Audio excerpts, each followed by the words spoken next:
انت عم تكتب كتاب.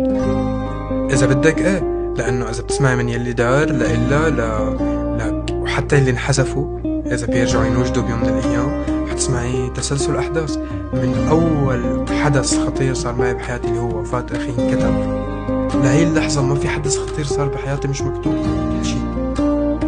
اذا بكون في مشاكل وصار في مشاكل عائلية أنا كاتب غنية موجودة، بكتب كل شي بيخطر على بالي وبلحظة.